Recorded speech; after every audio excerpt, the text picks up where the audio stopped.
তখন সবাই অন্যদিকে তাকাবেন। খবরদার ভুলেও কেউ এই গোল বৃত্তর দিকে তাকাবেন না। যে ওই জিনটার দিকে তাকাবে সে রোগে আক্রান্ত হবে। এই বলে কবিরাজ কাজ শুরু করলেন। দোয়া পড়তে লাগলেন আর গোল করে বৃত্ত আঁকলেন। তারপর তার চারিদিকে মোমবাতি জ্বালিয়ে দিয়ে বিড়বিড় করে দোয়া পড়তে লাগলেন। সবাই ভয়ে গুটসুটি হয়ে বসে আছে। কিছুক্ষণ এভাবে চলার পর হঠাৎ সবাই লক্ষ্য করলেন চারিদিকটা ঘন অন্ধকার হয়ে যাচ্ছে। সাথে সাথে শুরু হলো দমকা বাতাস। সেই বাতাসে বৃত্তের চারিদিকে থাকা মোমবাতিগুলো নিভে গেল। তখন সবাই কবিরাজের কথা মতো মুখ অন্যদিকে ঘুরিয়ে নিলেন। মোমবাতিগুলো নিভে যাবার পর কবিরাজ জিনটাকে কিছু বলার আগে জিনটা রেগে মেগে বলল, কেন ডাকছিস আমায়? তুই কি জানিস আমার শক্তি সম্পর্কে? তোকে সহ সবাইকে মেরে ফেলবো, কাউকে বাঁচতে দিব না। তখনই কবিরাজ বলল, কিন্তু কেন? এই গ্রামের মানুষগুলো কি ক্ষতি করেছে তোমার? জবাবে জিনটা বলল, আমি তোর কাছে জবাব দিতে আসিনি। তোর কি মনের ভয় নেই? যত তাড়াতাড়ি পারিস গ্রাম ছেলে পালা। এই বলে ভয়ানক একটা হাসি দিয়ে ঝড়ের বেগে চলে গেল জিনটা। জিনটা চলে যাওয়ার পর কবিরাজ সবাইকে উদ্দেশ্য করে বলল, সবাই ঘুরে তাকান, ভয় নেই, সে চলে গেছে। যা ভেবেছিলাম তাই, সে কোনো সাধারণ জিন না, সে খুব শক্তিশালী। কবিরাজের মুখে কথাটা শুনে সবাই বললেন, তাহলে এখন উপায় কি? তখন কবিরাজ বললেন, উপায় আছে, এর চেয়ে বড় আয়োজন করতে হবে। আজকে তো আর হবে না, আগামীকাল রাতে আবারও হাজির করব সেই জিনকে। তখন দেখবো সে কতটা শক্তিশালী।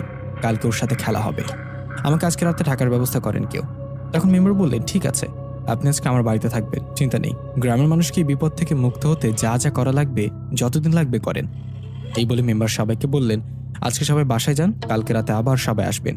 এই বলে মেম্বার কবিরাজকে সাথে করে বাসায় নিয়ে গেলেন। সবাই যার যার মতো বাসায় চলে আসলেন। পরের দিন সকাল হতে না হতে চারিদিকে শোরগোল পড়ে গেল। সবাই মেম্বার বাড়ির দিকে যাচ্ছে। আমি সাগরকে একটা ফোন দিয়ে বললাম, এই সাগর, গ্রামের সবাই তোদের বাড়ির দিকে যাচ্ছে কেন রে? কিছু হয়েছে নাকি? জবাবে সাগর বলল, কেন, তুই কি শুনিসনি? আরে কবিরাজ তো নিজেই রোগে আক্রান্ত হয়েছে। ওনার সারা শরীরে ঘা, জ্বরে শরীর পুড়ে যাচ্ছে, তুই তাড়াতাড়ি আয়। সাগরের মুখে কথাটা শুনে অবাক হলাম। এটা কি হলো? কবিরাজকে গ্রামে নিয়ে আসা হলো এই খারাপ জিনটার হাত থেকে বাঁচার জন্য। এখন তিনি নিজেই সে রোগে আক্রান্ত হলেন। আমি কেন, গ্রামের সবাই অবাক। তাড়াতাড়ি করে মেম্বার বাড়িতে চলে গেলাম। সেখানে গ্রামের সবাই এসেছে। কবিরাজ বিছানায় শুয়ে আছে, উঠে দাঁড়াতে পারছে না। তখন মেম্বার কবিরাজকে জিজ্ঞাসা করেন, আপনার রোগ হলো কি করে? কালকে রাতেও তো আপনি ভালো ছিলেন। তখন জবাবে কবিরাজ বললেন, কাল রাতে সেই খারাপ জিনটা আমার রুমে এসেছিল। এসে নানাভাবে ভয় দেখাতে শুরু করে আর বলে আমি যেন গ্রাম থেকে চলে যাই।